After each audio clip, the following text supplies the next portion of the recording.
excelente día y hoy comenzamos un programa nuevo hablando de medicina con el doctor Magíster Pedro Decker, un tema muy importante para la ciudadanía. Bienvenido a Telepremier, doctor. Un gusto una vez más poder compartir con ustedes en esta casa nueva Telepremier y poder despejar todas las dudas en cuanto a temas de actualidad, temas de ciencia, académicos, educativos, en un programa que va a ser netamente informativo, poder despejar todas sus dudas, inquietudes, todo lo que le podamos ayudar. Hoy tenemos un tema totalmente sensible, doctor, para muchos ciudadanos, porque muchos piensan, y me incluyo, pensábamos que los cuidados paliativos era la muerte. ¿Qué son los cuidados paliativos? Dentro del contexto de todo lo que abarca los cuidados paliativos, como bien es cierto, usted lo menciona, uno dice, es que mi paciente está en cuidados paliativos, y quién no ha tenido algún familiar con algún tipo de enfermedad terminal, sea algún tipo de cáncer, algún tipo de dolencia, y dice, es que lo pusieron en cuidados paliativos y ya, yo lo estoy esperando que le llegue la muerte. Sin embargo, el cuidado paliativo como tal incluye una serie de cuidados, ¿no? Desde la nutrición, el manejo del dolor, la terapia física, la terapia emocional, la terapia de apoyo psicosocial hacia el familiar. Todo esto abarca los cuidados paliativos y no es simplemente mandar a morir un paciente a su casa, ahí que esté, ¿no? Pero ¿cuál es el objetivo principal que se tiene en cuidados paliativos? En cuidados paliativos depende mucho de la enfermedad que adolece mi paciente, ¿no? Podemos ver, si hablando de cáncer, que es lo más común, mi paciente puede tener algún tipo de cáncer primario que efectivamente no es por abordaje quirúrgico, no es un cáncer que puede abordarse por quimio, por radioterapia. En ese contexto clínico nosotros decimos el paciente está fuera de recurso terapéutico y lo voy a pasar directamente a cuidados paliativos. Entonces ese paciente quizás puede tener una sobrevida un poquito más larga, ¿no? Sabemos que el final va a ser el mismo, ¿no? Sin embargo, morir no es solo morir, tengo que hacerlo con dignidad y mi paciente, sobre todo, una palabra muy importante,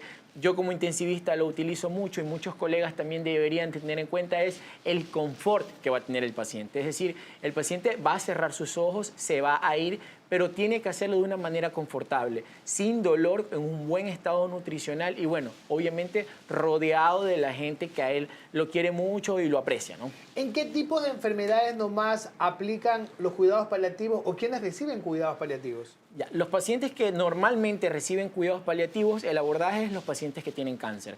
De ahora, como le mencionaba hace un momento, hay diferentes tipos de cáncer en diferentes tipos de órganos. Sin embargo, el curso de estas enfermedades es más agresivo dependiendo del tipo de cáncer, hablando de la celularidad y la histopatología y el órgano que se ve afecto. Supongamos, uno de los cánceres más floridos que hay y que los pacientes presentan mucho dolor y uno como familiar quizás ve que dice, bueno, el paciente día a día lo veo peor y que lo veo amarillo y lo ve sufriendo su paciente porque tiene muchos dolores, es el cáncer de páncreas, ¿no? Yo como intensivista me ha tocado diagnosticar, tratar y también seguir en cuidados paliativos. Cuando un paciente llega a la terapia intensiva, supongamos, mi papá está con esto, doctor, se le hace el diagnóstico en ese momento. Bueno, señora, lamentablemente es un paciente con cáncer de páncreas y lo que determina... ¿Por qué el cáncer de páncreas es más complicado de todos o en el área de paliativos, que es más difícil? En el área de paliativos como tal, a eso es lo que iba, por lo general estos pacientes cuando ya son diagnosticados tienen metástasis o infiltración a la vía biliar, ¿no? Entonces lo común es que el paciente, la clínica florida, porque el paciente que no puede alimentarse, está consumido nutricionalmente y sobre todo el paciente tiene mucho dolor, provoca mucho dolor el cáncer de páncreas y uno como especialista dice, bueno, se hace la interconsulta con el oncólogo, lo viene a ver otro internista para acompañar el proceso, pero sin embargo, ¿cuál es el problema? Que termina igual en cuidados paliativos mi paciente. O sea, ¿los cuidados paliativos solamente son para los pacientes que están en etapa terminal o no? Así es, el cuidado paliativo es exclusivamente para el paciente que está, la palabra correcta está fuera de recurso terapéutico. Supongamos, no hablemos de cáncer, o un paciente muy común que yo veo que se maneja es el típico paciente que es muy mayor y tiene muchas enfermedades o comorbilidades asociadas. Supongamos, me dicen a mi doctor, lo que pasa es que tengo mi abuelita que tiene 118 años, no es broma, me ha pasado, tiene 118 años y bueno, ella es hipertensa, diabética, hipotiroide, tiene insuficiencia renal, insuficiencia cardíaca, insuficiencia aórtica y bueno, la verdad es que ya ha venido enfermándose consecutivamente, pero vemos que no mejora. Entonces, llevarlo a un hospital, aunque no lo crea, esto sale de la boca del familiar. Dice, llevarlo a un hospital, doctor, es que ella sufra. Y esa es la palabra correcta, porque un paciente mayor que no va a mejorar, está en un hospital, va a estar incómodo, va a estar sufriendo. Entonces, queremos que le vea aquí en casa y que obviamente se instale cuidados paliativos. Es una persona que ya, el conglomerado de sus enfermedades ha hecho claudicar un cuerpo que ya es mayor. Los cuidados paliativos específicamente son en casa, obviamente. Ahora, hay diferentes tipos de cuidados paliativos, ¿no? Exacto. Entonces, ¿qué es lo que ocurre? Supongamos, de igual manera, a mí me gusta mucho explicar con ejemplos. Yo puedo tener mi familiar que se encuentra en cuidados paliativos. Entonces, sin embargo, es un paciente de manejo de dolor difícil, tiene algo agudo, puede ser alguna infección o algo que es una causa potencialmente solucionable. Entonces, yo lo puedo hacer ese cuidado paliativo en el hospital. Soluciono manejo del dolor, manejo nutricional, optimización, en este caso, hablando de antibióticos si hay una infección aguda, y continúo el manejo paliativo en casa. Pero ¿usted cree que es más recomendable un cuidado paliativo desde la casa en vez de un hospital?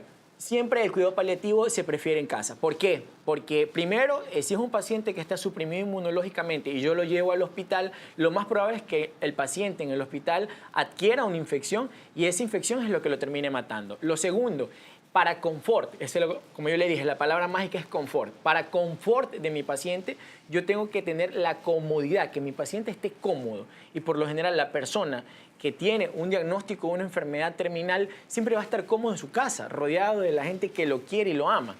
O sea, de la gente que lo visita, la gente que Exactamente, comparte. hay que permitirle al paciente que se despida de su gente. El paciente sabe lo que tiene, el paciente sabe que va a morir, el paciente sabe que es inevitable. Ahora, yo tengo que darle todas las promesas de confort y que esté lo más cómodo posible.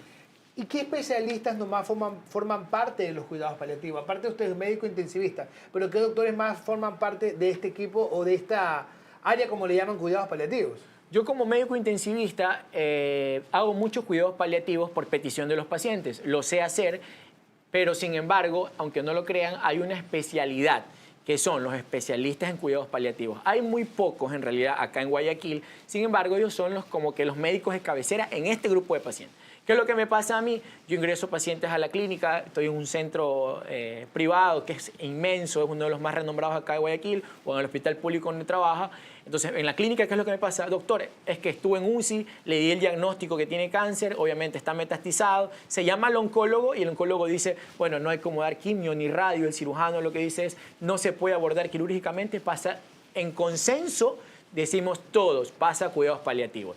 Y lo que se hace por lo general, el familiar, con el que más ha tenido el apego, la llegada, la conversación y ese match de médico-paciente es con el intensivista. En este caso me pasa a mí y que me dice, doctor, nosotros queremos que usted le siga manejando el cuidado paliativo. ¿La familia qué rol cumple dentro del cuidado paliativo? Yo pienso que la familia, aunque no lo crean, la familia es la estrella en el cuidado paliativo, porque la familia es el que le va a brindar el verdadero apoyo emocional y el verdadero confort al paciente. Dentro de la gama de enfermedades que tiene un paciente que se encuentra en una enfermedad terminal, es muy común que dice, es que todo el día está mal genio, doctor, es que no quiere comer y le quiero meter la comida a la fuerza, es que pasa gritando y le digo, papá, cállate, pero es que no depende de mi paciente. El paciente no es que es malcriado, no es que no colabora, simple y sencillamente es la reacción de su cuerpo. La reacción de su cuerpo hacia el sufrimiento, hacia la agonía, hacia el dolor. Y por eso le digo, porque uno como médico puede decir, ¿cuál es la estrella? No, decir, no, es el oncólogo, no, es el intensivista, no, ¿sabes qué? Es el enfermero. Es la persona que está ahí 24/7 con el paciente, es el familiar. Él es el que tiene que lidiar con el paciente. Entonces, para mí, la estrella es el familiar. El familiar es el que cumple un rol muy importante dentro de estos cuidados paliativos. Pero en el área de cuidados paliativos se maneja lo más importante, cómo tratar el dolor de los pacientes que tienen enfermedades terminales. Por supuesto, la característica de estos pacientes es que tienen un umbral del dolor como se ha venido agotando en el transcurso. Nadie diagnostica un cáncer hoy día y ya mañana estás terminal. Ellos han venido en una lucha progresiva contra su enfermedad. Entonces, ¿qué es lo que vemos que es muy común? El paciente está harto, está aburrido.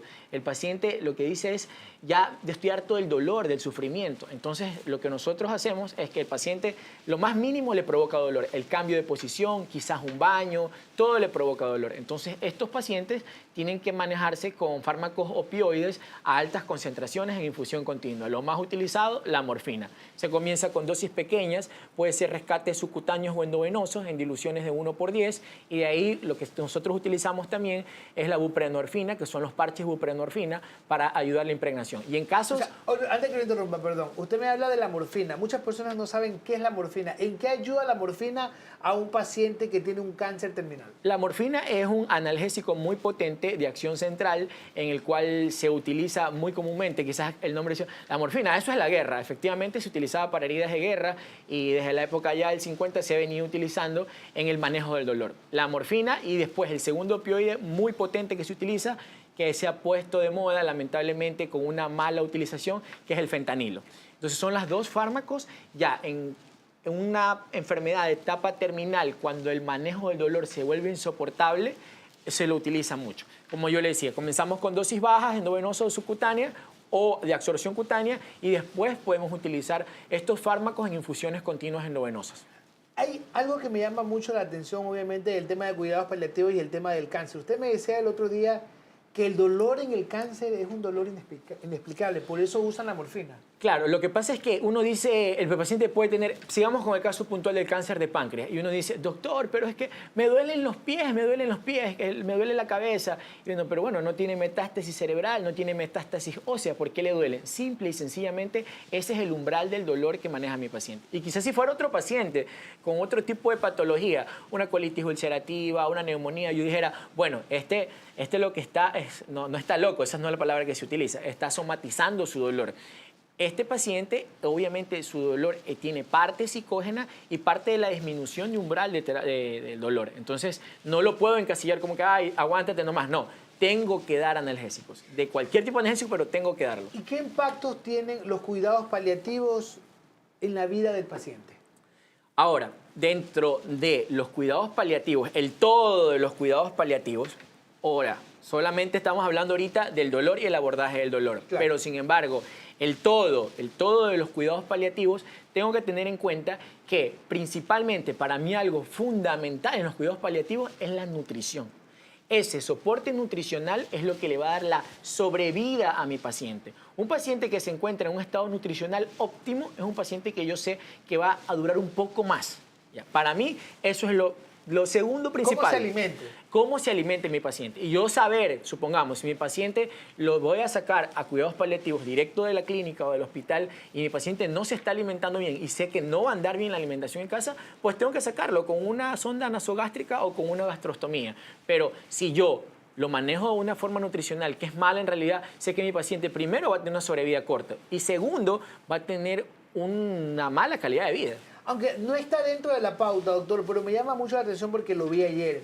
¿El ayuno es importante o no en el área de cuidados paliativos de un paciente? Ya, un paciente no puede estar... el paciente paliativo también es un paciente críticamente enfermo, que usted no lo crea. Es el típico crítico crónico, ¿no? Así se lo denomina. Entonces, no puedo un paciente que está hipercatabólico, hablando del paciente enfermo. Toda enfermedad provoca un estado de hipercatabolismo, o sea, trauma, cualquier tipo de enfermedad, infección, cáncer.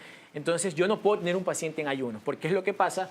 El término hipercatabolismo quiere decir que sus células están gastando muchísima energía. Entonces, en ese contexto, si yo lo tengo en ayuno, ¿qué es lo que ocurre? Comienza a consumir. ¿Qué consume? Tejido muscular, masa muscular, y eso de ahí son reservas energéticas para el cuerpo humano que le pueden servir más adelante.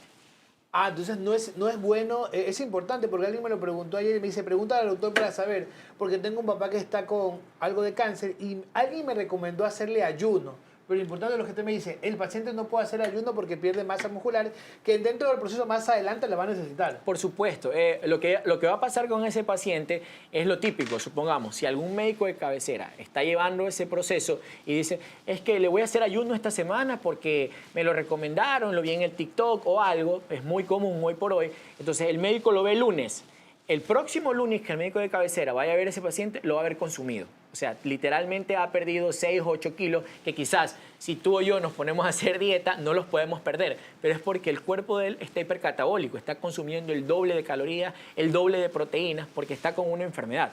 Entonces no es recomendable en ayuno. Totalmente no. Doctor, ¿y qué diferencia hay entre los cuidados paliativos y la eutanasia? Es un tema pero muy controversial, lo de la eutanasia como tal. Nosotros aquí en el país eso no está permitido ni legalizado. Y soy sincero, Pero hay gente que la confunde, hay gente ya, que piensa que es lo exactamente. mismo. Entonces, ahora, el cuidado paliativo es simplemente un proceso guiado en el cual nosotros damos medidas de confort, sostén y soporte a mi paciente que tiene una enfermedad terminal que es incurable y que está fuera de recurso terapéutico. Yo al paciente no le voy a colocar la morfina para provocarle un paro cardiorrespiratorio, no voy a hacer nada en contra de que atente con la vida de mi paciente. Simplemente lo guío. Si tiene dolor lo calmo, si falta algo de la comida, le doy soporte nutricional, si necesito apoyo psicoemocional, tanto para mi paciente como para los familiares, se los doy. Pero no es que yo le voy a decir, ¿sabe qué? Le voy a poner 25 ampollas de morfina, STAT endovenoso directo. Eso le va a provocar un paro cardiorrespiratorio. Y eso es eutanasia y eso no está permitido. Eso es homicidio, puede ser voluntario o involuntario. Ah, ok. Dentro del área de los cuidados paliativos, ¿qué herramientas se usan o cómo se dan cuenta para administrar una medicación para el dolor del paciente? Bueno, como tal el cuidado paliativo, si tú lo quieres manejar en casa, se puede hacer. Sin embargo, tienes que disponer de muchas herramientas, ¿no? Es un poquito ahí como que lo que es en contra, ¿no? El familiar le toca invertir un poquito en ese cuidado paliativo. Es complicado. Le toca poner oxígeno. Exactamente. O sea, ¿no? Entonces tengo que adecuar un ambiente en la casa del paciente donde tengo que comenzar desde una cama de hospital, un enfermero particular, tengo que poner un catéter urinario para poder medir diuresis, una buena vía, si no hay una buena vía, utilizar un catéter PIC o un catéter central, como usted bien lo dijo, oxígeno, y de ahí, dependiendo de qué tipo de medicación, que es lo que más le interesa al doctor, pero y esto, esas medicaciones que si mi paciente ya está en una etapa terminal, tengo que colocar en infusiones continuas. Estas infusiones continuas a su vez pasan en un goteo específico que lo hacen solamente las bombas de infusión, que pueden ser microgramos, kilogramos minuto, kilogramos hora, pero tienen que ser. Entonces, por eso le digo, ahí es como que la familia tiene que invertir un poquito para que mi paciente esté confortable en casa, pero bueno, les va a tocar hacer un poco el gasto. Que no es que es impagable, por si acaso, ¿no? ¿Por qué todo el mundo piensa que cuidados paliativos ya es la muerte? Ya. Lo que pasa es que tenemos ese pensamiento, así, ¿no? Como decir, hoy día entró cuidados paliativos y lo primero que te pregunta la tía que vino de España o el típico vecino que está ahí hecho el curioso, lo que te dice, ya están cuidados paliativos, ya la otra semana se muere, pero así no funciona, ¿no? Depende mucho de factores externos, factores internos del paciente, qué tipo de cáncer, si esté metastizado, qué tan agresiva sea su enfermedad, pero un paciente con un buen manejo de cuidados paliativos es un paciente inclusive que se va a comprar el pan a la tienda y regresa, ¿no? Pero él está en cuidados paliativos, nada más. Tiene su parche de buprenorfina o tiene su bombita para el dolor y hace su vida semi-normalmente, ¿no? Dentro de cuidados paliativos, ¿algún especialista o usted como médico intensivista puede decir este paciente tiene cáncer de cualquier tipo de cáncer y va a morir en 2 semanas? No, eso no es posible. Es una pregunta, aunque tú no lo creas, muy, pero muy común entre los familiares. ¿Y por qué muchos doctores la usan? Dicen, no, el paciente le queda 2 meses de vida y ya compren todo. Lo que tú dices, ¿no? Entonces es por una presión del familiar. A veces me ha tocado también, no estoy diciendo que me ha tocado decir al familiar, doctor, lo que pasa es que quiero saber cuánto tiempo tiene de vida mi paciente, o mi familiar, mi papá, mi mamá. Lo que pasa es que yo no le puedo decir, o sea, yo como católico el que decide es el de arriba. Sin embargo, yo le puedo dar un aproximado. Como médico, como va saliendo. E inclusive lo que nosotros hacemos, yo como intensivista, hay muchos scores, son calculadoras que de acuerdo como algoritmos numéricos y todo, decir cuánto está el hemotocrito, la hemoglobina, el peso del paciente y todo, yo hago un aproximado, bueno, este paciente tiene una sobrevida, es decir, que puede fallecer de entre los 3 hasta los 6 meses. Pero no le puedo decir, ¿sabe qué? El 17 de noviembre a las 3 de la tarde él va a dejar de existir. No le puedo, y el médico que le diga eso, lamentablemente le está mintiendo. Claro, porque obviamente, como usted le decía, hace un análisis de los exámenes, de cómo va a estar su glucosa, de cómo está todo el área médica, que ustedes lo manejan súper bien. Entonces, para ver. Pero ¿sabe qué? Me llama la atención también algo en el tema de que calidad de vida, ¿qué significa en el área de cuidados paliativos? Mucha gente dice, no, es que entraste a cuidados paliativos y te van a dar una mejor calidad de vida. ¿Qué significa en ese lado? Lo que pasa o lo que ocurre es que a veces mi paciente estando ingresado en el hospital, uno intercurre, y también lo he hecho, de no pensar en lo que le hace bien a mi paciente. Y muchas veces como médico, como especialista, como subespecialista, lo mejor que le hace a su paciente es no haciéndole nada. Entonces, si mi paciente tiene un acceso y hay que hacer un drenaje por punción de cuidado, guiado por TAC, pero mi paciente ya está terminal, entonces yo pongo una balanza, ¿no? Y si ese acceso provoca otra complicación y rompes un intestino, ¿qué va a pasar? Ahora mi paciente va a tener Doble su cáncer y una colostomía. Entonces, haciendo sus necesidades por una funda, ahora aparte también tiene otra cosa. Entonces eso es lo que yo digo. ¿Qué es eso? Le estás disminuyendo su calidad de vida al paciente, ¿no? Entonces lo otro es que mi paciente tiene, hay que hacer una craniotomía. ¿Pero para qué? O sea, lo vas a dejar secuelado. Ahora va a tener dos cosas. Entonces nosotros siempre tomamos la decisión en un equipo multidisciplinario. Ah, ok. Eso me llamaba la atención porque yo decía, no entendía en diferentes casas de salud qué le llaman calidad de vida cuando el paciente tiene cáncer, está con dolores de cabeza, dolores de hueso, no puede dormir. Y dicen, no, es que tratas de cuidado paliativo para tener una mejor calidad de vida.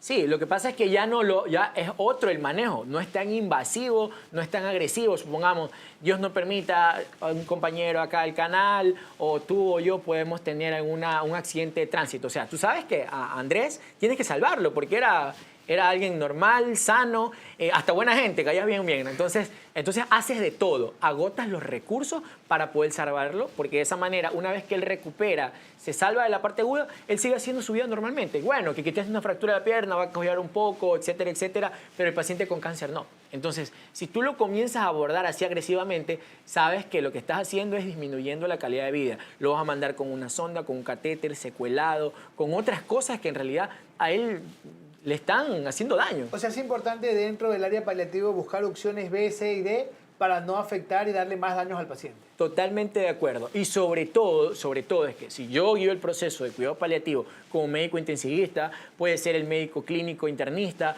puede ser también el especialista en cuidados paliativos. Cualquiera que llegue el cuidados paliativos no solo tiene que hacerlo. O sea, si yo tengo una complicación de un paciente puntualmente, un caso muy interesante, un paciente con un astrocitoma de alto grado que ya tenía metástasis a otros lados, entonces yo tengo que llamar al neurocirujano. Entonces yo tengo que decir, oye, ¿sabes qué, Oscar, hermano? No seas turro, valórame a este paciente. Y él darme la mano con este tipo de cosas, ¿no? Aunque usted lo decía al comenzar el programa, decía que la alimentación juega un papel muy importante en los pacientes de cuidados paliativos. ¿Usted qué recomienda alimentar?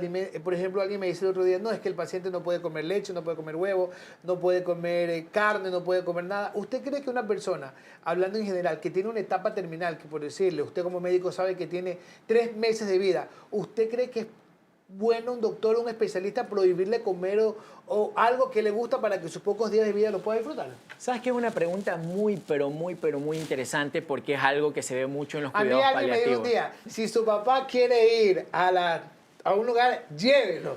Entonces, porque viene la calidad de vida y es como que, ok, son Sí. sus últimos días. Por ejemplo, yo hablo de mi papá se fue comiendo, que en paz descanse, tallarín de pollo, caldo de hueso, su vasito de cola, su dulce, su torta, porque eran sus pocos días de vida. ¿Por qué los doctores dicen, no, hasta el último tienes que cuidar este tipo de cosas cuando sabemos que al paciente le queda poco tiempo de vida? Ya, eso es una pregunta muy interesante justamente porque ahí viene la parte intangible de la medicina, que es el apego, esa llegada emocional que uno tiene. Y bueno, yo a su papá lo conocí ya años y ustedes son también como familia. Entonces, yo no puedo permitir de que mi paciente, si sé que va a llegar a ese lado, o sea, que la historia de él está escrita y que lamentablemente va a tener que partir porque el abordaje de él ya estaba fuera de recurso, con un CA, con metástasis multiorgánica, ¿yo por qué le voy a prohibir que no coma un tallarín de pollo? O sea, no entiendo. Ahora, ahí viene la segunda parte. Sí, la comida que él está pidiendo, que fue lo que yo le estaba mencionando, es algo que potencialmente le pueda llegar a tener una complicación. Supongamos de él, que me diga, doctor, quiero comerme un caldo de salchicha. Ok, listo, pero eso es un alimento que es a base de vísceras de animales, que es medio crudo y que lo más probable es que si el paciente viene saliendo de quimioterapia o de radioterapia, esté inmunosuprimido. Entonces ese paciente va a tener una gastroenteritis y tranquilamente eso lo puede llegar a fulminar. Estamos hablando de un paciente que recibe quimio y que recibe radioterapia. Yo estoy hablando de un paciente, digamos, que médicamente ustedes como especialistas saben que va a durar un mes de vida, por decirle. Prohibirle comer lo que quiere. No es necesario, no es necesario. El paciente está tan ciencia terminal, no lo permite, pero la parte humana y la calidad del doctor le dice sí. Ahora, lo que yo les recomiendo también a los pacientes, como lo hice con su papi, es que aparte de eso, vamos, si él quiere comerse un tallarincito, ok, listo. Pero siempre es también orientado a completar el requerimiento kilocalórico de él. Entonces, si bien es cierto, papi, ya no hay problema. Es como el paciente paliativo regresa como tratar a un niño, poder negociar con él. La mayoría son gente mayor tras de eso. Entonces uno dice, papi, ok, listo, no hay ningún problema. Usted se va a comer su tallarincito de pollo con albóndigas, pero ¿sabe qué? También en la tarde se me va a tomar este suplemento. Entonces yo sé que ese tallarín de pollo, la mayoría de pacientes paliativos no es que se come una bandeja de tallarín de pollo. Un poquito, ¿sí o no? Así Claro, funciona. Para disfrutar, Entonces, por lo menos tener en el paladar ese sabor. Entonces, 2 cucharadas, ¿y cuál es el problema? Que eso no es el apoyo calórico o proteico que necesita el paciente. Entonces, como yo ya negocié con él, usted me dijo que si comía eso, le voy a dar su suplemento. El suplemento viene cargado de proteínas, carbohidratos, lípidos y todo, que eso ahí, a veces uno dice, bueno, pero es que ese frasquito de Suportán, de Viven y de Ensure cuesta como $8, pues, doctor. Claro. Sí, es que es muy caro, pero es que es muy completo. Entonces, yo lo que les digo a mis pacientes, comerse un frasquito de eso es como estarse comiendo un almuerzo completo con segundo y su sopita, ¿no? Entonces, ellos comen eso y yo estoy como médico tranquilo que eso fue una comida del día. Okay. ¿Y todos los pacientes con enfermedades terminales tienen derecho a cuidados paliativos? En su gran mayoría sí. Hay pacientes de enfermedad terminales que están en realidad muy graves, pacientes que no alcanzan a salir del hospital, es decir, un paciente está fuera de recurso terapéutico, pero es un paciente que no sale del ventilador, es un paciente que está con apoyo inotrópico porque quizás ingresó por algo agudo, y en lo agudo, es decir, la típica neumonía, yo me doy cuenta que el paciente tiene una enfermedad oncológica y que está incendiado, no lleno de metástasis por todo el cuerpo. Ese paciente no va a alcanzar a salir a un cuidados paliativos confortable en su casa con su familia. Lamentablemente el curso de ese paciente es que puede llegar a fallecer en una cama de hospital y que lamentablemente a veces los pacientes se van sin siquiera saber qué tenían, ¿no? Alguien me preguntó ayer y me decía que el cuidado paliativo es un duelo anticipado. Por decirlo así, brinda una medida de confort para el paciente, pero también se vuelve una medida de apoyo psicoemocional para el familiar. Entonces, a veces yo he visto mucho estos pacientes y que el familiar dice, es que quiero alcanzarme a despedir de mi papá, y se lo llevan a la playa, y por último hay familiares que sacan vacaciones, ¿no? Entonces, voy a sacar de los 8 años que he trabajado en tal lugar, nunca he cogido vacaciones, pero por mi papá voy a sacar vacaciones. Y tú los ves viajando, los ves saliendo a comer, vienen las tías del extranjero, y se vuelve como un júbilo, ¿no? En su tristeza se vuelve un júbilo. Pero ¿sabe qué? Yo de la parte médica, como usted lo dice, ¿no? En mi experiencia propia, yo sí creo que el cuidado paliativo es un duelo anticipado. Creo porque lo viví. Y siento que dentro del proceso, por decirle, yo perdí a mi papá a sí mismo, pero dentro del equipo de cuidados paliativos. Pero él se pudo despedir de todo el mundo. Pudo decir que nos amaba a todos, pudo decir que quería a todos, vio hasta su último familiar, él descansó en paz, gracias a Dios, pero sin dolor, pudo decir hasta lo último que decía y nunca perdió la memoria. Hasta la última persona que llegó a visitarlo, él pudo decir quién era cada uno, expresar lo que sentía.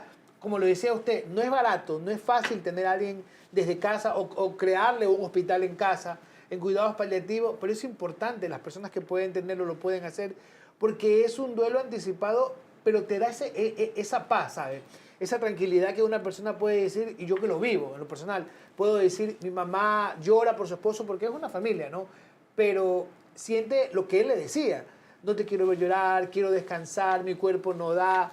Entonces, y ese tipo de confort o ese tipo de alivio en el alma que uno siente es real. Existen cuidados paliativos buenos y también existen cuidados paliativos en diferentes casas de salud que son pésimos. Pero obviamente yo sí siento que es un duelo anticipado, cuidados paliativos. Es que eso es lo que, por eso digo, hay duelos y duelos, ¿no? Entonces el duelo de un familiar que quizás accidenta o que Dios no permita lo agreden y termina por un disparo, eso es un duelo que se vuelve incurable, ¿no? Porque uno dice, chútica, pero si estaba bien, se fue al trabajo, solamente salió a comprar el pan, y es algo que de ese duelo uno nunca se recupera. Vemos a madres, hijos, y uno dice, hasta el sol de hoy por ahí ve pasar una moto igual a la que tenía y rompe en llanto. A diferencia de su duelo, Andrés, que su duelo, cuando la primera vez que yo fui a ver a su papá, cuando me dijo, Pedro, vente rápido, que está pasando esto, él era una persona que lamentablemente su umbral del dolor era bajo, entonces, ¿qué es lo que pasaba? Él gritaba, lloraba, insultaba, pero no era por él, o sea, el señor, yo lo conocí años y era re buena gente, más bueno que el pan caliente, ¿no? Son las cosas del cuerpo. Exactamente. Entonces, eso es lo que lo tenía él. Se trató el dolor, se le dio medida de confort y si viste cómo se transformó, ¿no? Se transformó en una persona muy apacible, muy comprensible, se comenzó a despedir, no lloren por mí y esto, y era...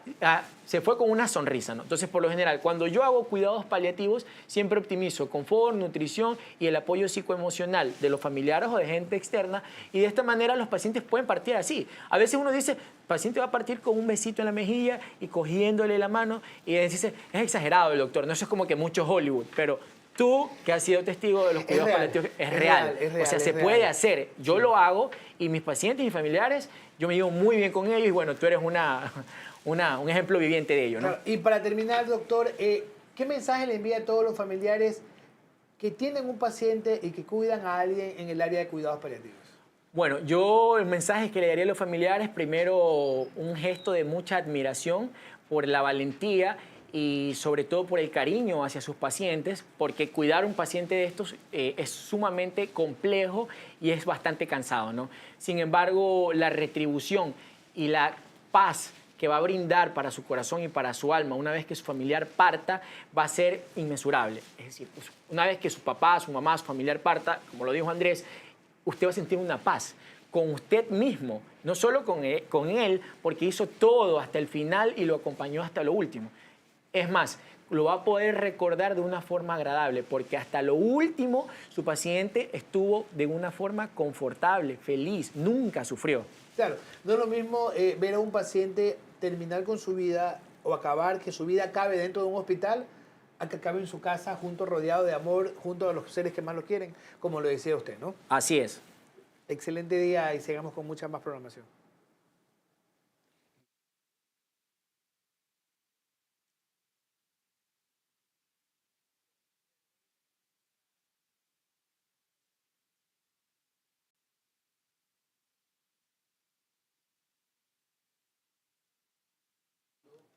¿Cómo están? Muy buenos días, queridos televidentes. Estamos aquí en este espacio netamente de formación académica, educativa e informativa. El día de hoy tenemos una invitada de lujo, tenemos a la doctora Cristina López. Ella es cirujana plástica y reconstructiva, una profesional con una amplia trayectoria, graduada su posgrado del Hospital Teodoro Maldonado, actualmente una profesional del libre ejercicio y, como le digo, colega, compañera y amiga, ¿no?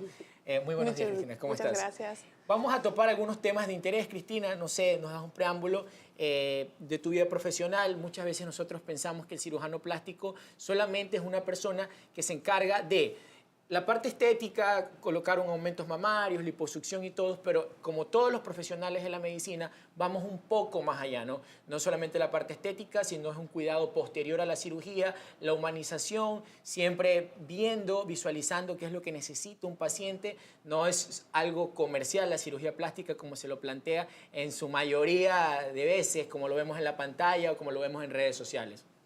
Muy buenos días con todos los televidentes. Bueno, yo soy cirujana plástica, reconstructiva estética. Hice mi posgrado en la Universidad de Guayaquil. En mi hospital base fue el Teodoro Maldonado. Antes de eso había hecho medicina estética en la ciudad de Buenos Aires y en el país de Argentina.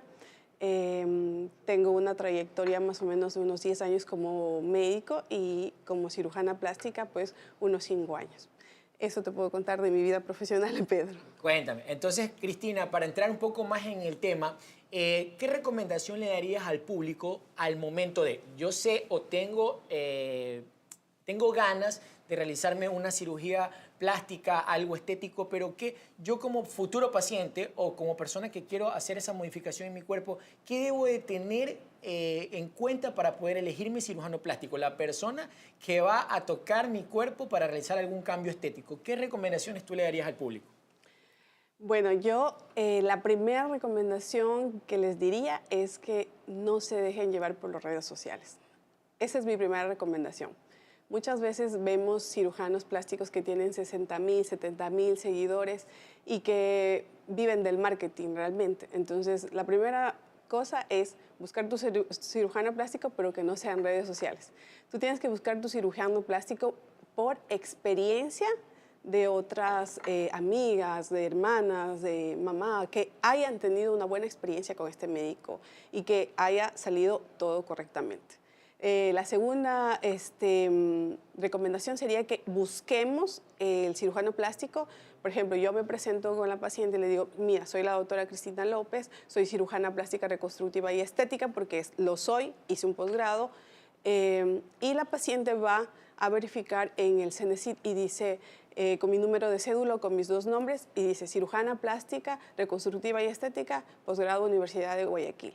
Entonces, eso es fundamental, porque lamentablemente aquí, Pedro, tenemos mucho intruista, o sea, hay personas que no son cirujanos plásticos y hacen cirugías plásticas, son médicos generales, médicos estéticos que hacen cirugías plásticas sin estar capacitados. Eso vemos que es muy común en el medio, ¿no? Más que todo la juventud se deja llevar por los views o por es que hace los TikToks más chistosos o quizás tú ves a una celebridad dando como testimonio o como pauta, decir, bueno, yo me operé con tal cirujano y tengo este super cuerpo, pero en realidad si tú te vas a preguntarle, o de la manera personal, ella no se ha operado, simplemente que está recibiendo una bonificación por parte de esa persona que es una figura pública o un influencer, pero en realidad la otra persona, y ni siquiera a veces, como lo dijo la doctora López, ni siquiera es cirujano plástico, es un médico general que tiene la experticia para poder realizar ese procedimiento o esa cirugía.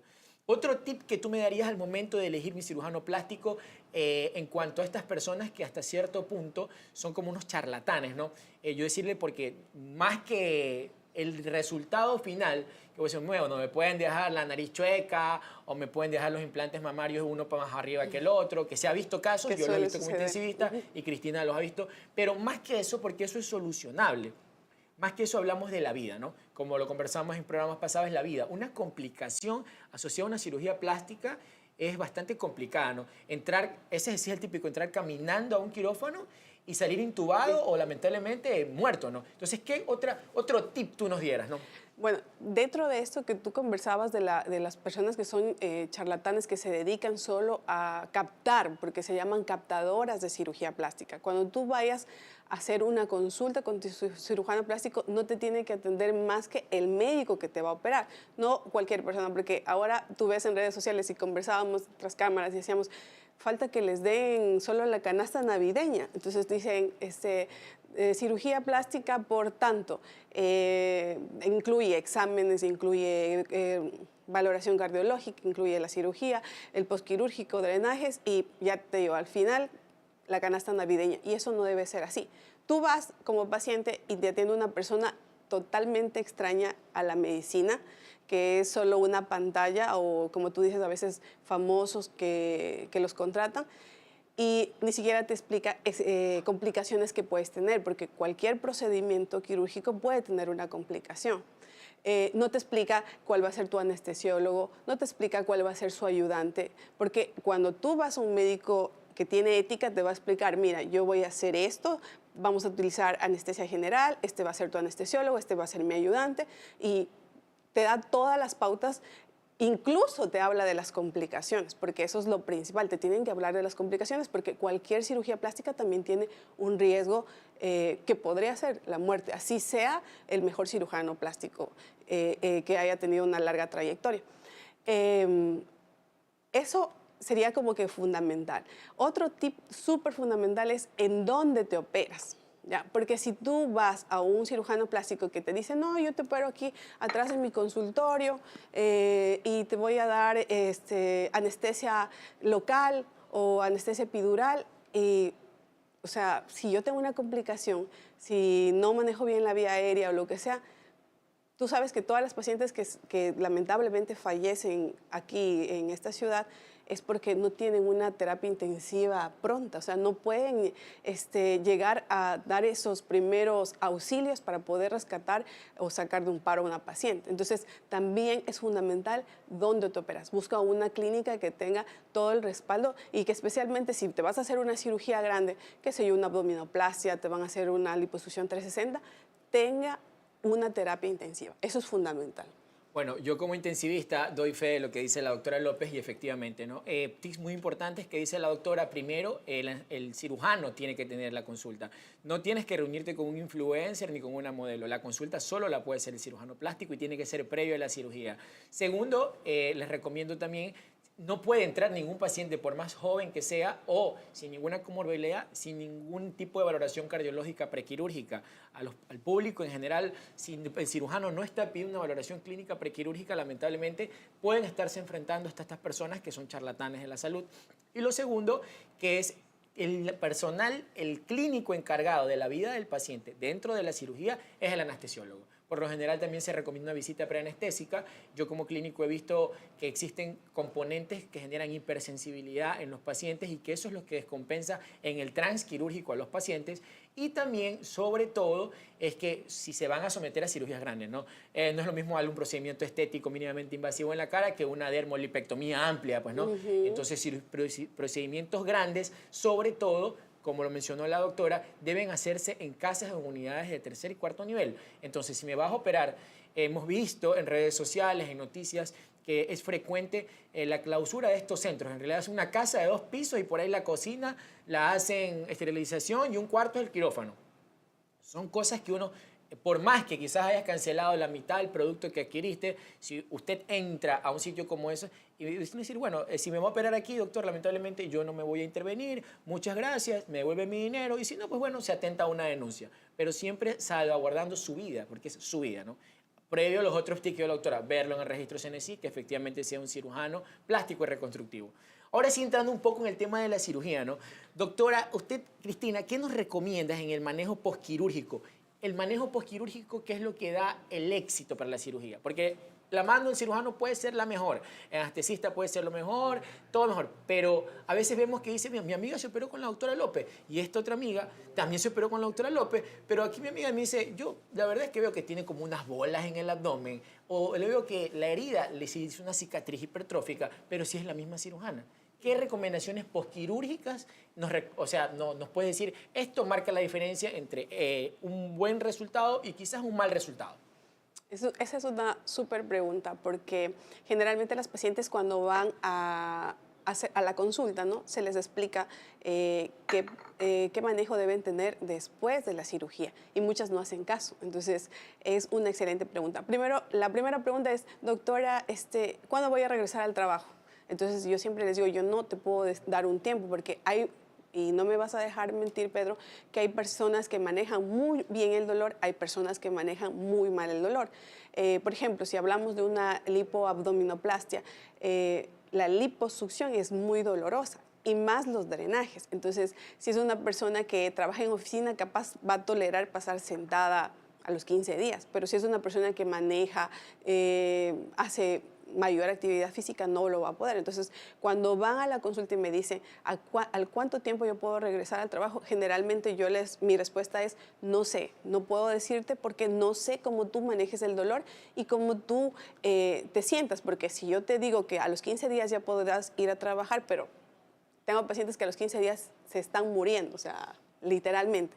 Y tengo pacientes que a los 15 días están muy bien y van a trabajar. Entonces, siempre un tip que yo les doy es no se operen si no tienen vacaciones, no se operen si tienen que regresar pronto al trabajo, porque una de las causas más comunes es infección local de la herida, ¿ya? Seromas, y todo eso se da porque no hay reposo, no hay un manejo adecuado con los drenajes linfáticos, no hay un manejo adecuado, qué sé yo, con la toma de líquidos. Entonces, todo eso, o sea, es súper importante después del manejo quirúrgico.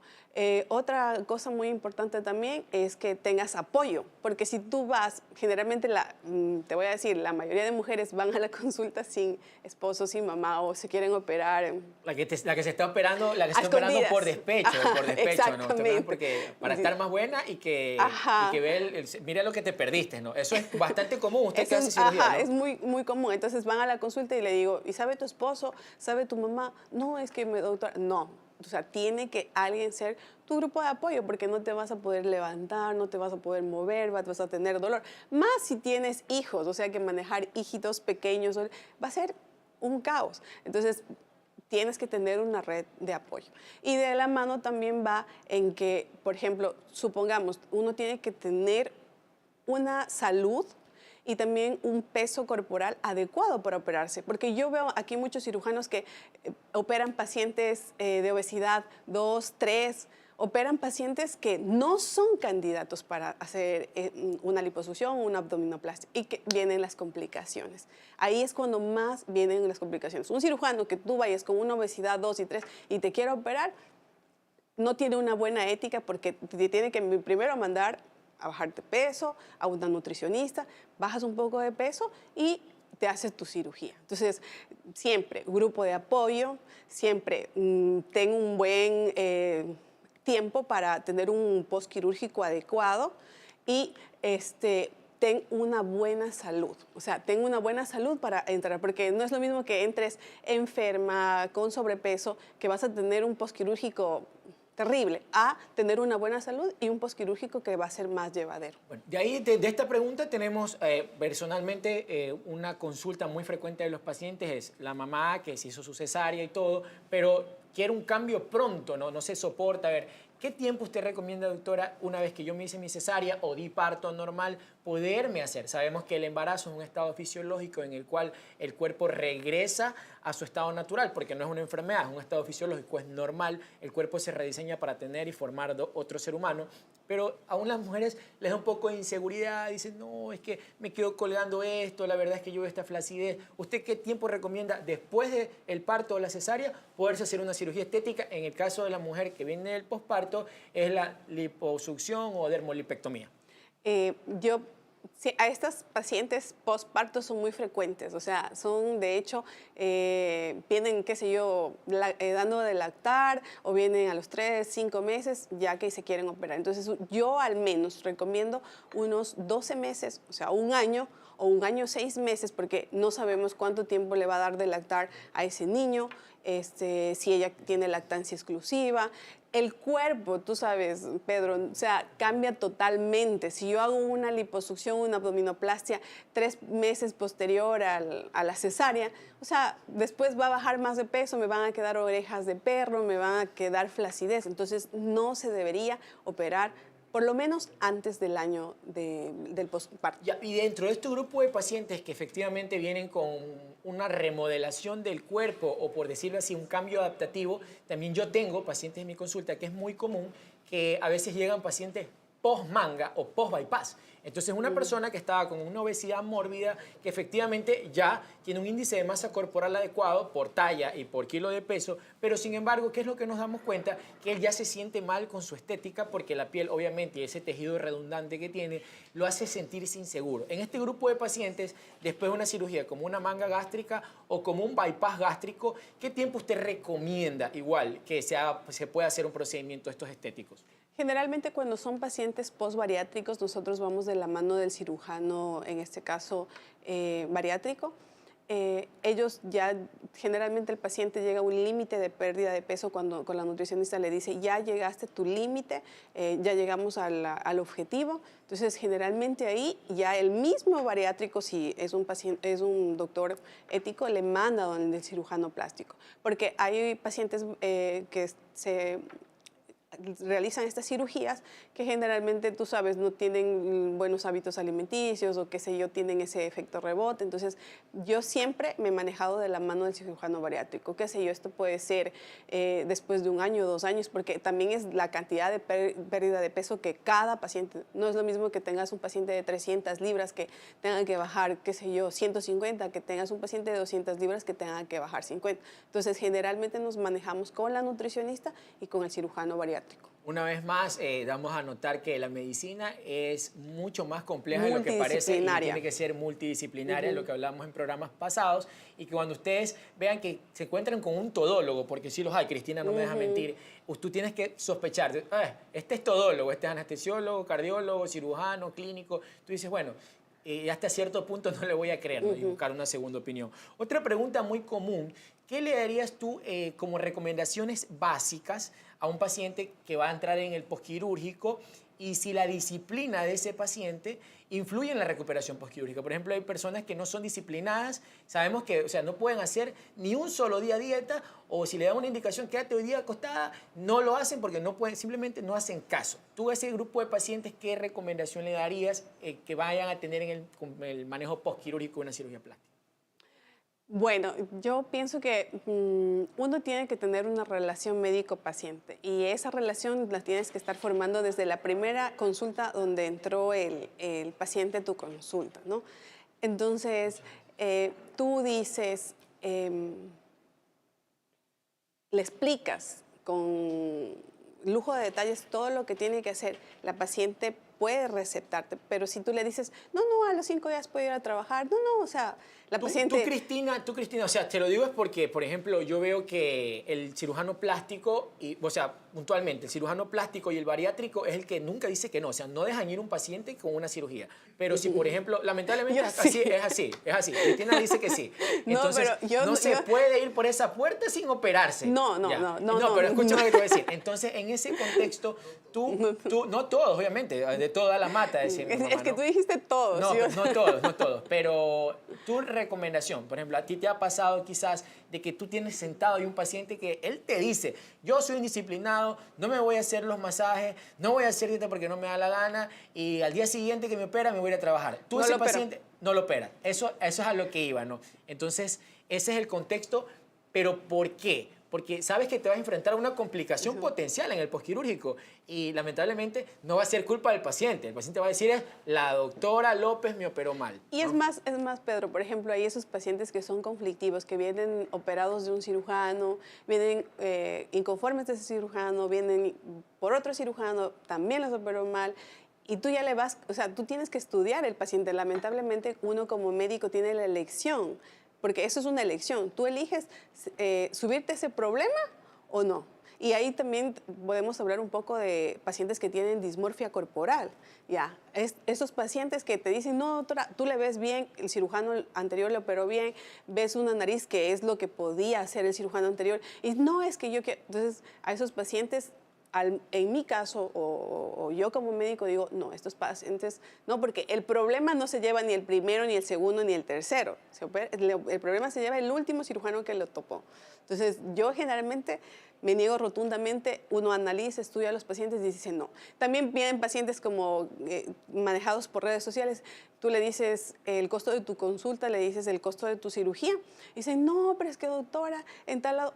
Vaya, parece donde usted... Ese es muy común, ¿no? A mí también me pasa en la consulta. Dice, pero tanto. Dice, pero es que en tal lado cobran más. Le digo, vaya al otro lado, yo no me resiento, no hay ningún problema. Es que claro, entonces o te dicen, es que rebájeme. Y yo, ¿pero qué quieres que te rebaje el anestesiólogo? O sea, sí, como decía Pedro, aquí el más importante de la cirugía ni siquiera es el cirujano plástico, es el anestesiólogo que tiene que manejarte todo y que esa paciente salga viva de ese quirófano. Entonces, o sea, uno... realmente ve en qué problemas se embarca con cada paciente. O sea, al menos yo estudio cada paciente. Es que hay todo grupo de profesionales, ¿no? Y en todas las especialidades y respuesta como es la de Cristina hace un buen profesional, ¿no? O sea, yo prefiero no meterle mano porque no necesita, es una dismorfia corporal, es un trastorno psicógeno que la persona tiene al verse un espejo y sentirse mal con él mismo, que eso se trata es con terapia psicógena, con un psicólogo, y no estarle metiendo mano, abriendo su cuerpo con riesgo de contaminación, de heridas o que hay una complicación peor aún todavía como una ruptura de un gran vaso sanguíneo. Eso es lo primero. Y lo segundo, poder identificar a un paciente conflictivo, ¿no? A pesar de que estas cirugías tienen un costo de intermedio a alto, poder decir, bueno, voy a operar a este paciente, pero en realidad es un paciente conflictivo, que no va a tener una impregnación y disciplina en el manejo postquirúrgico, ¿saben qué? No me voy a embarcar, lo voy a dejar ahí nomás, y si me dice que se va donde el influencer, pues bueno, vaya nomás, no se preocupe. En otro tema, Cristina, en el manejo postquirúrgico mismo, ¿qué tan pronta es la recuperación? Sé que varía de cirugía a cirugía, por ejemplo, el implante mamario y todo, pero lo más común, ¿qué tan pronta es la recuperación? Y como paciente voy a preguntar, doctora, y en esta cirugía que usted me hace, lo más prontito que me puede recuperar, así, lo más que ya acortando el tiempito, o sea, deme un tiempo aproximado. O sea, por ejemplo, en un implante mamario yo diría unos 15 días, igual que una liposucción varía de 15 a 30 días. En una abdominoplastia generalmente llega hasta unos 30 días. Pero como te decía, todo tiene que ver con el umbral del dolor. Yo te digo, yo he tenido pacientes que les he hecho abdominoplastias y a los 15 días están perfectas y se van a trabajar. Pero tengo pacientes que les ves entrando así encorvadas a los 30 días y no se pueden ni mover. Entonces, dependiendo, pero más o menos ese es el promedio. 15 días para implantes, de 15 a 30 días para liposucción y más unos 30 días para abdominoplastia. Y ojo, también aquí hay un tema súper importante que hay que tomar en cuenta, es que generalmente las pacientes, yo digo, cuando uno se va a hacer una cirugía plástica, tiene que programarse todo, pero programar el tiempo y también programar lo económico, porque a veces el postquirúrgico es más costoso que la cirugía. Los drenajes son costosos, las fajas son costosas, la medicación es costosa. Entonces, el postquirúrgico generalmente, en ocasiones, es mucho más costoso que la misma cirugía. Entonces, y hablando de manejo postquirúrgico, ¿no? Nos había mencionado la paciente que entra después de 30 días encorvada, con dolor, que no se puede ni sentar, que todavía pide ayuda para todo y ya ha pasado un mes. Cristina, ¿qué síntomas son normales en un postquirúrgico de cirugía plástica y qué síntomas son anormales o es un signo de alarma? Por ejemplo, decir, mi paciente después de 8 o 10 días hizo fiebre y me ha tocado, ¿no? Que el paciente llega a la consulta y digo, ¿y cómo bien? No, es que dice 40 de fiebre, me está saliendo líquido por la herida, pero es un líquido ya blanquecino, chocolatado. Y lo que digo es cirujano plástico, mandó estas tabletas y me dijo que era normal, que eso es normal, que por la inflamación. O sea, ¿qué es normal y qué es anormal y debe ser un signo de alarma? bueno, o sea, dentro del postquirúrgico, tú generalmente no debes tener fiebre. O sea, no debes tener fiebre porque se supone que la fiebre es un signo de un proceso infeccioso, ¿no? Generalmente se presenta dolor intenso, obviamente porque una liposucción da un dolor intenso. Mediante los drenajes se drena un líquido, que este tiene que ser un líquido amarillento claro, no debe ser un líquido purulento tipo pus, para que me entienda la audiencia. Debe ser un líquido amarillento claro y que drene con facilidad. ¿El seroma es una complicación de una cirugía plástica o es un curso medio normal? Porque hay muchos, es muy común, te cuento, ¿no? Que los pacientes llegan a consulta porque también no le creen al cirujano porque después de 15, 20 días siguen haciendo seromas de la pared abdominal, en el caso de la liposucción o la abdominoplastia. Entonces ya no creen en el cirujano plástico, llegan a mi consulta y dicen, doctor, es que yo ya no creo que el seroma porque tengo 20 días y sigo haciendo seroma. ¿Hasta qué cierto tiempo yo puedo seguir haciendo seromas de la pared abdominal? Bueno, dentro del seroma tiene mucha implicación dentro del manejo postquirúrgico de malos drenajes linfáticos. Generalmente los drenajes linfáticos en una lipoabdominoplastia se deben hacer. ¿Para qué? Para que salga este líquido inflamatorio, porque tú sabes, el seroma es un líquido inflamatorio que sale. Yo no te podría decir que es una complicación normal, porque obviamente eso no sería... me estoy contradiciendo, es una complicación normal, no, pero es muy frecuente, es una complicación muy frecuente. Entonces ahí más bien es, por ejemplo, el cirujano plástico siempre tiene de confianza a la persona que hace los drenajes linfáticos. Entonces le dice, mira, tú tienes que hacerlo así, así, y si tienes una buena relación con la persona que te hace los drenajes linfáticos, créeme que no vas a tener esa complicación. Hay pacientes sí que por A o B razón, porque tú sabes, es un proceso inflamatorio, sí presentan seromas que tienen que ser drenados ya con jeringuillas, tienen que ser, pero todo es controlable. Si este seroma por A o B no se diera, el cirujano plástico obviamente tiene que entrar, abrir, limpiar esa pared y volver a salir. Eso es lo ideal, porque yo sí he visto que hay personas que le dicen, no, es normal. Les mandan, el paciente no tiene dolor, no tiene fiebre, y eso hace una mala cicatrización y hace un proceso de fibrosis muy, muy, muy intenso. Entonces, como te digo, también es la calidad de médico que tú escojas, porque algo fundamental aquí es que el cirujano plástico, así como hace la cirugía, también puede resolver la complicación, cualquiera que sea, porque por más cirujano plástico que sea experimentado puede tener una complicación, pero la sabe manejar. Eso es muy importante porque también es una pregunta muy frecuente o una queja muy frecuente en cuanto a low, como el resultado de una cirugía plástica, más que todo en cirugía abdominal, que las mujeres te dicen, mira, me dejó aquí el abdomen con unas bolas, esos son los fibromas, ¿no?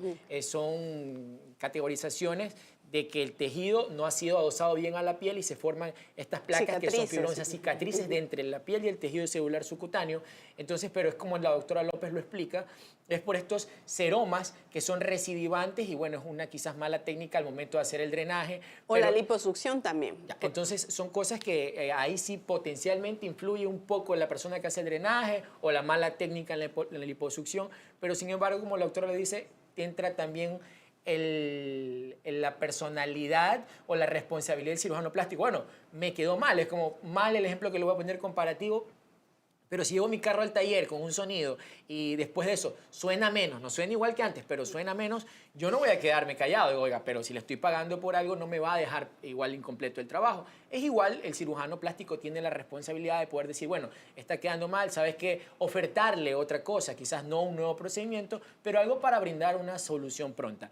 Otra pregunta muy común es el papel de la alimentación. Alimentación e hidratación en el manejo postquirúrgico. ¿Qué es lo que se recomienda? Todavía yo veo no solamente en postquirúrgicos de cirugías plásticas, sino en múltiples postquirúrgicos, decir, es que no como chancho porque eso es inconoso, pero ya sabemos que eso es un mito, pues no, la carne de cerdo es altamente hiperproteica y que constituye un fundamento para poder alimentarse correctamente. Pero ¿qué es lo que usted, en su experiencia, Cristina, nos puede decir? ¿Sabes qué? Esto yo recomiendo, esto no recomiendo, quizás la hidratación en ellos o en esto. ¿Qué nos puedes decir acerca de eso? Bueno, cuando tengamos una paciente que se haga una lipoabdominoplastia, lo principal es el descanso, hidratación y generalmente, por ejemplo, yo les mando una dieta que sea blanda, ¿no? O sea, por ejemplo, al inicio pollito, puré de papa, ya, para que tengan o sea, no sería una dieta baja en calorías, sino una dieta más blanda. Y de ahí sí se le recomienda ir al nutricionista, o sea, para que le dé una dieta. Hay que recordar, Pedro, que la cirugía plástica de la liposucción o la abdominoplastia no te baja de peso, te moldea. Entonces, generalmente las pacientes vienen y dicen, quieren hacerse una liposucción y piensan que nunca más van a engordar. No, o sea, la liposucción solo te moldea, te hace tu figura, o sea, generalmente este tipo de figura de reloj de arena, pero si tú no tienes una buena alimentación, vas a volver a recuperar peso. Y vas a volver a recuperar peso donde tienes más células grasas. Brazos, espalda. Y esa es otra pregunta, Cristina, porque, por ejemplo, las pacientes, más que todo hablando de las mujeres, te dicen, es que yo no me opero de esto porque luego me toca usar faja de por vida, porque si dejo usar la faja me engordo o pierdo la silueta. Entonces, o piensan que la cirugía plástica tiene un efecto rebote. ¿Eso es cierto o no es cierto? La verdad que yo sí soy cero, ¿no? Bueno, recordar que la cirugía plástica, tú el resultado final lo ves de los 6 meses al año, o sea, no lo ves inmediatamente. Porque obviamente estás inflamada y estos líquidos y todo. Eso es típico, no me dices cirugía plástica, pero quedé más gorda, dice después de un mes, pero obviamente está inflamada, es puro líquido. Claro, ¿no? Exactamente. Entonces, la cirugía plástica es que no la vas a ver al inicio, o sea, no la vas a ver, lo vas a ver a partir de los 6 meses al año tu resultado final. Y claro, tienes que educar al paciente que, por ejemplo, cuando ya inicie qué sé yo, a los 80 días ya puede ir a hacer ejercicio, puede hacer una caminata, puede hacer bicicleta estática y todo eso. Y lo de la faja, muy importante. ¿Por qué? Porque esto lo que hace la faja es ayudarme a comprimir que esos líquidos sean drenados y la forma también me ayuda porque tú como médico si tú me pones un yeso en la mano y me sacas a los 15 días, ¿qué pasa? Hay más inflamación. Es que las células son así, sencillamente son así. Ajá. Ya, entonces, pero también le ves al brazo más pequeño. Ya, entonces, ese es el fin de la faja. Entonces, hay pacientes que no son educadas, no se ponen la faja y no van a tener un buen resultado. Por eso tú le dices a la paciente cuando va a la consulta, usted en el postquirúrgico tiene que tener 30 días la faja día y noche. ¿Ya? Y sabes que lo más molestoso, para mí, pienso como cirujana plástica, ¿qué es lo más molestoso? Yo creo que no es ni las cirugías y hasta los drenajes yo tolero, pero para mí como cirujana plástica, como persona, como Cristina, creo que es el hecho de pasar 30 días con faja, porque yo pienso que esa es una incomodidad bastante para el paciente. Y a veces las pacientes por esa incomodidad no se ponen, no siguen las indicaciones del cirujano. Bueno, yo como persona, como ser humano, yo admiro a las mujeres porque, o sea, 30 días con faja día y noche. O sea, yo cuando llego a casa y al finalizar mi día quiero ponerme lo más ligero posible porque sencillamente todo me fastidia. Ahora imagínense andar con esa armadura puesta, ¿no? Sumamente. Sí. Y otra pregunta muy común, más que todo de los hombres cuando van acompañando a su pareja, y obviamente a veces que ellos invierten, pues, ¿no? Y también los hombres se hacen. Por supuesto. Entonces, pero ahora la pregunta es, ¿cuánto tiempo después de haber sometido a un procedimiento puede tener relaciones íntimas, relaciones sexuales? Dependiendo de la cirugía, pero por ejemplo, yo siempre recomiendo a los pacientes que incluso en una abdominoplastia sea después de los 80 días, porque hay que recordar que obviamente cuando tenemos relaciones sexuales tenemos movimientos. Un movimiento de esos puede infectar la herida, se abre la herida. Entonces, siempre yo al menos recomiendo a los 80 días. O sea, nada menos de 80 días. Yo recomiendo a los 80 días, pero yo no puedo decir a la paciente... ya, bueno, ya depende de, obviamente. Ya depende. ¿No? Pero sabes que si no sigues la recomendación del médico, como en todo, te puedes presentar una complicación potencial, ¿no? Y otra cosa muy común también es manejo. Dicen, bueno, doctora, ya me operó y todo, ¿qué manejo posquirúrgico debe tener en cuanto a mi higiene diaria? Porque me dice, doctora, voy a estar 30 días con esa armadura puesta, o sea, sencillamente ya la faja apesta, yo ya apesto, con qué me baño, qué me coloco en la herida, no puedo orinar porque obviamente solo tiene un huequito, me ensucio toda, no puedo hacer mis exposiciones. Entonces, ¿qué manejo en cuanto a la higiene personal yo debo tener o al manejo de la herida quirúrgica? Generalmente a las pacientes, yo siempre les recomiendo que tengan como 2 fajas. Así, por ejemplo, obviamente en los primeros días estas fajas se manchan de sangre, de líquido aromático y todo eso. Entonces, se sacan la faja y lavan ese y se colocan la otra. Generalmente en los primeros días se les manda a hacer un baño de esponja, o sea, con una toallita. ¿Por qué? Porque, por ejemplo, en una abdominoplastia hacemos una incisión, una herida súper amplia. Entonces, esta herida no debe ser tocada hasta que el cirujano destape las gasas o los apósitos que tenga y retire los puntos. Cuando ya vemos que todo está bien, ya se le manda a la paciente a realizarse un baño, pero generalmente son baños de esponja. Con toallitas, como hacemos en terapia intensiva cuando claro, tenemos... solo la esponjita nomás con exactamente. agüita tibia y nada y más. las fajas que van intercalando. Hay que recordar que también las fajas, tú sales con una faja, qué sé yo, M, y después de unos días ya eres S, entonces vas cambiando. Entonces siempre se le recomienda a la paciente eso, intercambie sus fajas, hágase baños de esponja, hasta cuando el cirujano ya vea que todo está bien, un baño completo y ya saquemos todo. Ya hablamos un poco de la alimentación, del manejo posquirúrgico de las heridas, de la personalización y la individualización de un paciente que necesita. Pues no, malo eso mórbido, no lo vamos a operar, en qué tiempo necesita una cirugía una paciente que viene saliendo de un parto. Pero vamos un poco más a lo sugestivo, a lo intangible, ¿no? Yo le pregunto a Cristina ¿tú crees, o en tu experiencia profesional como cirujana plástica, el estado emocional genera un outcome o un resultado diferente en el final de una cirugía estético-plástica? Porque vamos a tener algunos, más que todas las mujeres, algunos grupos de pacientes, ¿no? La mujer que por lo general es empoderada, que viene ahorrando algún tiempito para sentirse un poquito más segura y decir, bueno, ¿sabes qué? Yo voy a ahorrar 1 o 2 añitos para hacerme este procedimiento y poder ir a la doctora. O el otro grupo de pacientes que como que tuvo una ruptura amorosa, o sencillamente un divorcio o algo, y se endeuda con tal de verse súper que bien para que el otro se dé contra la pared porque ahora está súper que bien. Entonces, ese estado emocional, porque una es una persona orgullosa pero que quiere perfeccionarse y la otra es una persona muy insegura que en realidad hasta el posquirúrgico lo más probable es que lo haga solo. ¿Tú crees que influye algo la parte emocional en el resultado final en cuanto a manejo posquirúrgico? Por supuesto, la paciente que tiene, como te decía al inicio, que era uno de los tips, uno tiene que tener una salud íntegra y esto viene, tú sabes que viene de salud mental, salud física, salud emocional. Si tienes un grupo de apoyo, obviamente todo va a surgir bien, pero si vienes sin personas que te apoyen, vienes sola, vienes endeudada, o sea, aunque no lo crean televidentes, eso sí influye para que tu postquirúrgico no sea el adecuado. Muy bien. Y Cristina, bueno, nosotros somos relativamente jóvenes, pero... ¿Cómo que relativamente? Relativamente jóvenes porque ya tenemos más de 30 años. Bueno, entonces ahora, como yo siempre digo a mis alumnos, la chaviza son ellos porque tienen 20 años, ¿no?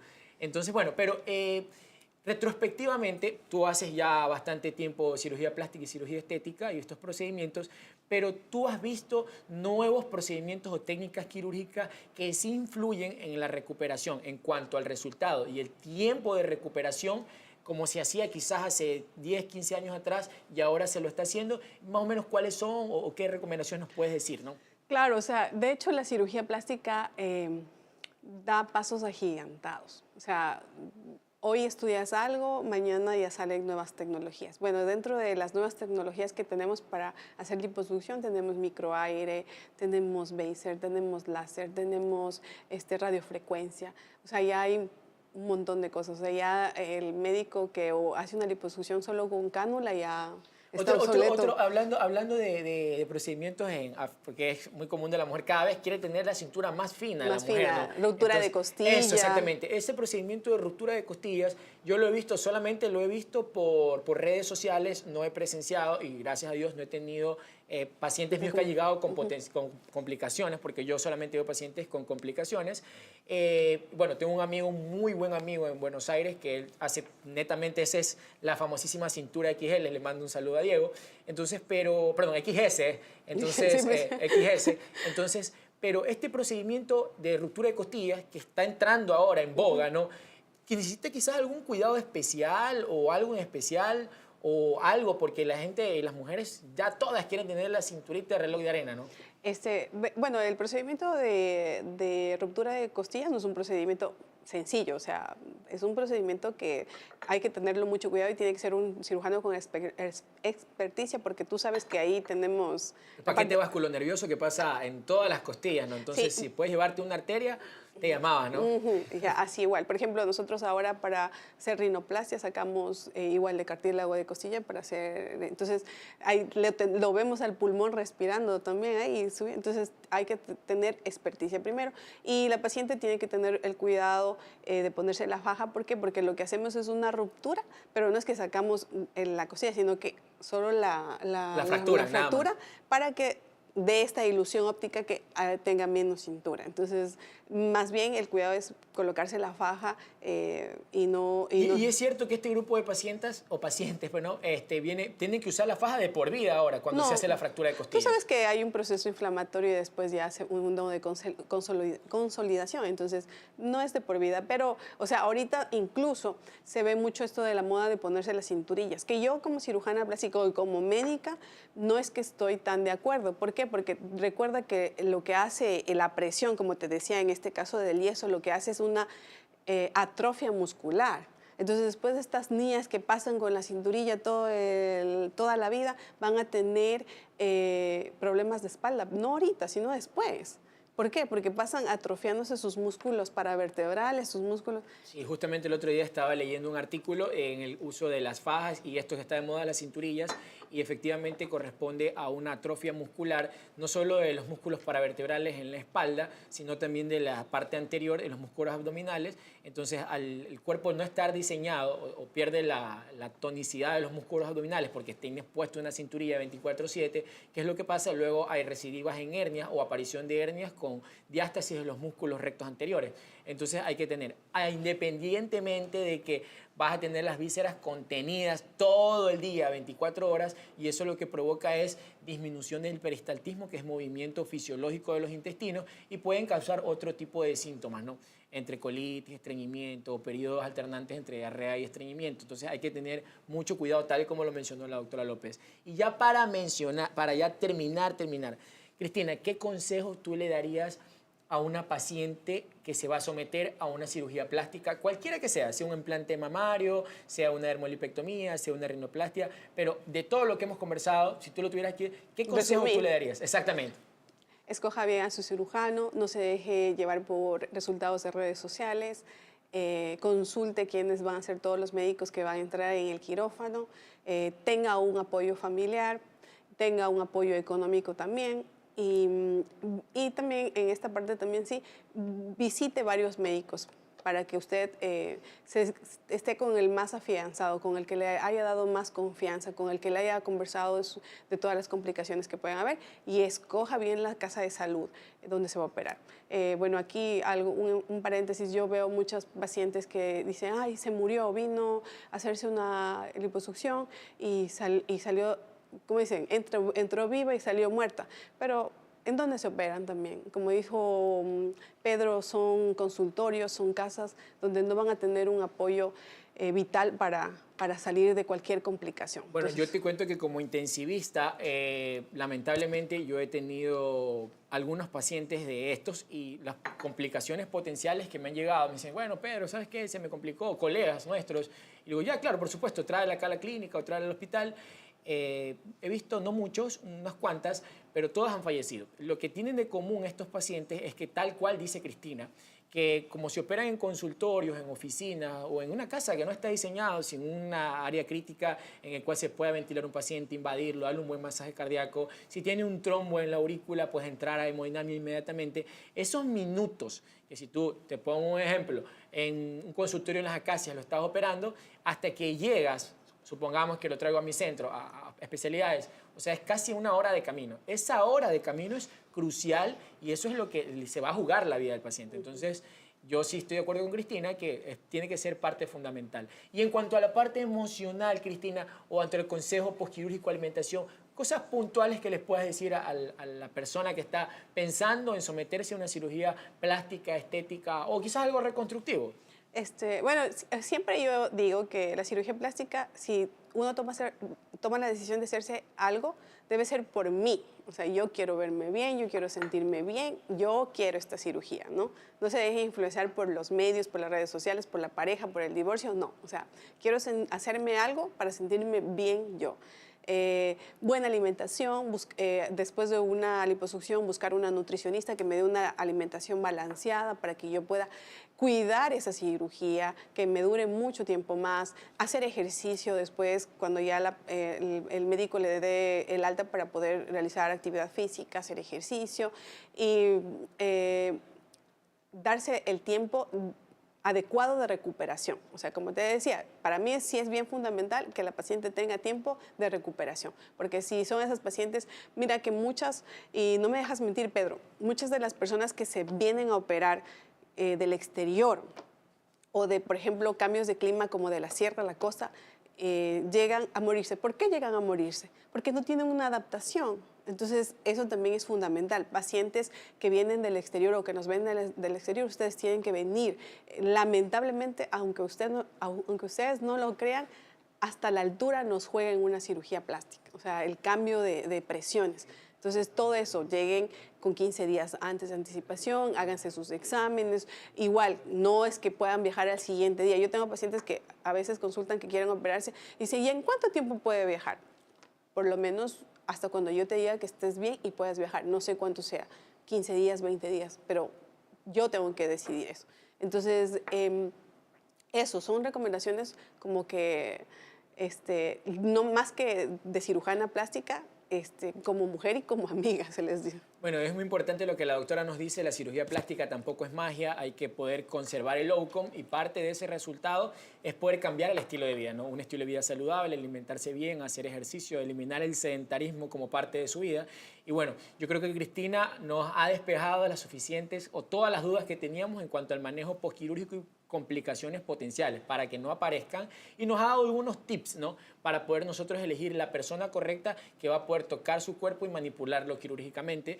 Nosotros, un programa más de Hablando de Medicina con el doctor Pedro Decker y encantado de poder haber tenido esta invitada de lujo como es la doctora Cristina López. Muchas gracias. Amiga, un gustazo Muchas gracias. y hasta la próxima.